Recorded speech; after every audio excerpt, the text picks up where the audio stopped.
Morning India, ये Akash Verma. Welcome you all on my YouTube channel Anant classes. आज है students 20 अप्रैल, और 20 अप्रैल के जितने इंपॉर्टेंट क्वेश्चंस हो सकते थे इस वीडियो में आपको देखने को मिलने वाले हैं। तो वीडियो को अगर आपने सब्सक्राइब नहीं किया है तो प्लीज़ वीडियो को सब्सक्राइब कर लीजिए। आने वाले वीडियो का नोटिफिकेशन आपको आसानी से मिल सके, इसके लिए सब्सक्राइब बटन के बगल में बेल आइकन है जिसको प्रेस कर लीजिए, ताकि आने वाले वीडियो का नोटिफिकेशन आपको आसानी से उपलब्ध हो सके। तो चलिए चलते हैं स्टूडेंट्स पहले प्रश्न पर। विश्व यकृत दिवस, वर्ल्ड लीवर डे, कब मनाया जाता है? स्टूडेंट्स आपके पास ऑप्शन है 19 अप्रैल, 28 अगस्त, 14 सितंबर, 23 दिसंबर।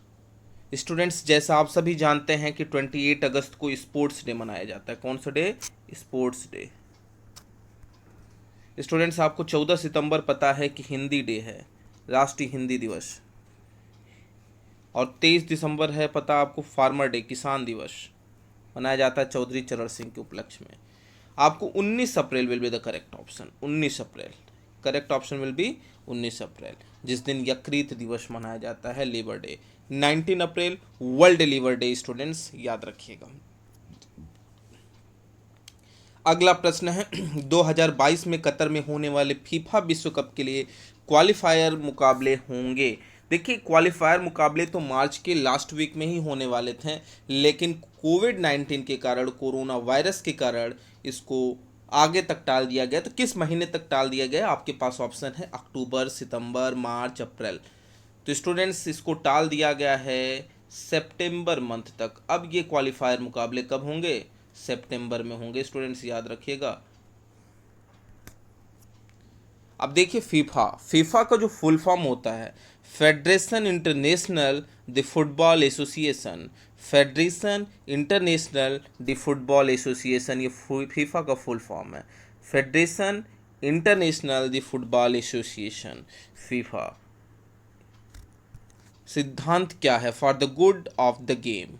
इसकी स्थापना 21 मई 1904 को हुई थी। इसका हेडक्वार्टर है ज्यूरिख, स्विट्जरलैंड में। 208 राष्ट्रीय संघ हैं। आधिकारिक भाषा अंग्रेजी, फ्रांसीसी, जर्मन, स्पेनी। याद रखिएगा। बेल्जियम नंबर 1 पे है इस समय। हाल ही में किसने ब्रिटेन की सबसे प्रतिष्ठित खेल मोटरसाइकिल ब्रांड नॉर्टन का अधिग्रहण किया है? तो स्टूडेंट्स याद रखिएगा, उस टीवीएस ने अधिग्रहण किया है। नेक्स्ट है, किस औद्योगिक संगठन ने एग्जिट फ्रॉम लॉकडाउन रिपोर्ट जारी की है? तो exit from lockdown report option है आपके पास सेबी, नेस्कॉम, एसोचैम, सीआईआई। तो आपको बता दें स्टूडेंट, सीआईआई ने एग्जिट फ्रॉम लॉकडाउन रिपोर्ट जारी की है। सीआईआई के बारे में जान लेते हैं। सीआईआई का फुल फॉर्म होता है confederation of Indian industry. Confederation of Indian industry is the full form of CII. इसकी स्थापना हुई थी, फॉर्मेशन 1895 में, 125 साल पहले स्टूडेंट्स हुई थी। इसका पर्पज है create and sustain an environment conducive to the development of India. Development of India. इसका हेडक्वार्टर है स्टूडेंट्स नई दिल्ली, भारत में इसका हेडक्वार्टर है, याद रखिएगा। इस समय जो इसके प्रेसिडेंट हैं सीआईआई के, वो हैं आपके विक्रम किर्लोस्कर साहब, प्रेसिडेंट हैं। टीबी नरेंद्रन इसके वाइस प्रेसिडेंट हैं। डायरेक्टर जनरल हैं चंद्रजीत बनर्जी। ये तीनों नाम महत्वपूर्ण हैं, आप याद रखिएगा। विक्रम किर्लोस्कर के बारे में तो पूछा है, सीआईआई के प्रेसिडेंट कौन है, याद रखिएगा।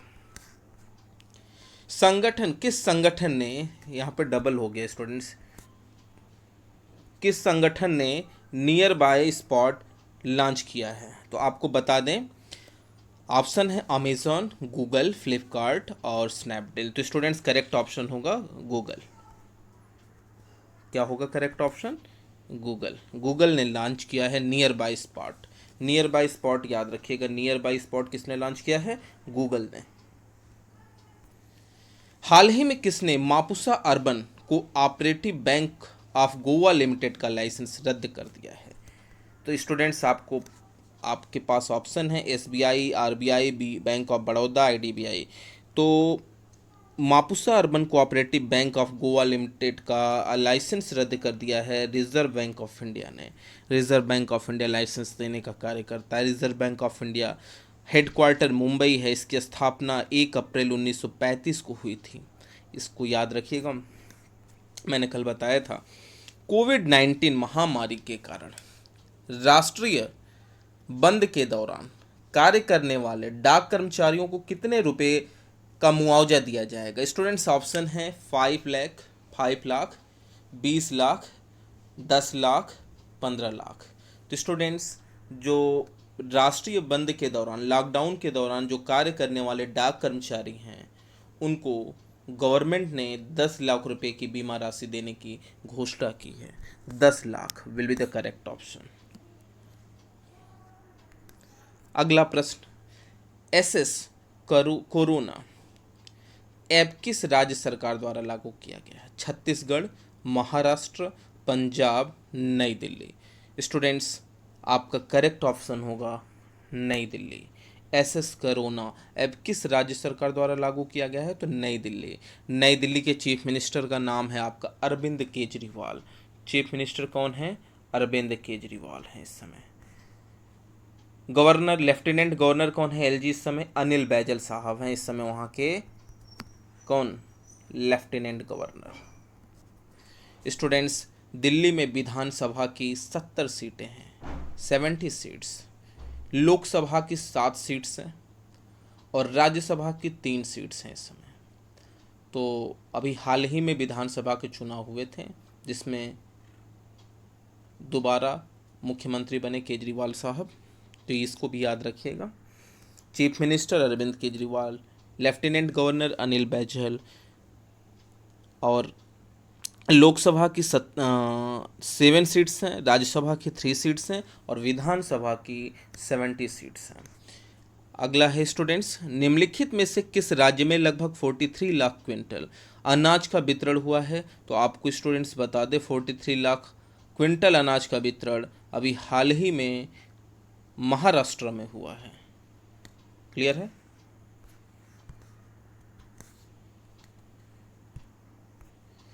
हाल ही में वयोवृद्ध आदिवासी नेता सहराई ओरम का निधन हो गया। सहराई ओरम का निधन हो गया, वे किस राज्य से संबंधित थे। तो स्टूडेंट्स आपका ऑप्शन है तमिलनाडु, उड़ीसा, केरल, पंजाब। तो करेक्ट ऑप्शन हो जाएगा उड़ीसा। उड़ीसा से संबंधित थे वो। ये उनकी फाइल फोटो है। तो भारत का एक राज्य है जिसकी कैपिटल भुवनेश्वर है। उड़ीसा का सबसे बड़ा शहर भी भुवनेश्वर है। उड़िया वहाँ की राजभाषा है स्टूडेंट्स। इसका गठन 26 जनवरी 1950 को हुआ था। इस समय गवर्नर हैं उड़ीसा के गणेशी लाल साहब और मुख्यमंत्री हैं नवीन पटनायक साहब। यूनिकैमरल है वहाँ पे, एक सदनीय विधानमंडल है। विधानसभा की 147 सीटें हैं, राज्यसभा की 10 सीटें हैं, लोकसभा की 20 सीटें हैं। 5वीं बार मुख्यमंत्री बने हैं नवीन पटनायक वहाँ के। अगला प्रश्न है, किस मंत्रालय ने सहयोग मोबाइल एप्लीकेशन जारी किया है। तो स्टूडेंट्स आपके पास ऑप्शन है विज्ञान और प्रौद्योगिकी मंत्रालय, मानव संसाधन विकास मंत्रालय, गृह मंत्रालय, रेल मंत्रालय। तो जो सहयोग मोबाइल एप्लीकेशन जारी किया गया है स्टूडेंट्स, वो आपका जारी किया गया है विज्ञान और प्रौद्योगिकी मंत्रालय के द्वारा। किसके द्वारा, विज्ञान एवं प्रौद्योगिकी मंत्रालय के द्वारा जारी किया गया है। तो विज्ञान और प्रौद्योगिकी मंत्री की बात कर लेते हैं। कौन है इस समय, डॉक्टर हर्षवर्धन साहब हैं। मानव संसाधन विकास मंत्री कौन है, रमेश पोखरियाल निशंक साहब हैं। गृह मंत्री कौन है, अमित शाह जी हैं। रेल मंत्री कौन है इस समय, पीयूष गोयल साहब हैं। तो ये डॉक्टर हर्षवर्धन साहब की फाइल फोटो है। ये डॉक्टर हर्षवर्धन जी इस समय क्या हैं, विज्ञान और प्रौद्योगिकी मंत्री। तो ये थे आज के महत्वपूर्ण प्रश्न। कल फिर से कुछ प्रश्नों की श्रृंखला लेकर मैं आऊँगा, इसलिए वीडियो को चैनल को सब्सक्राइब कर लीजिए और बेल आइकन को प्रेस कर लीजिए ताकि आने वाले वीडियो को नोटिफिकेशन आपको आसानी से मिल सके। Thanks for watching the video. Have a nice day.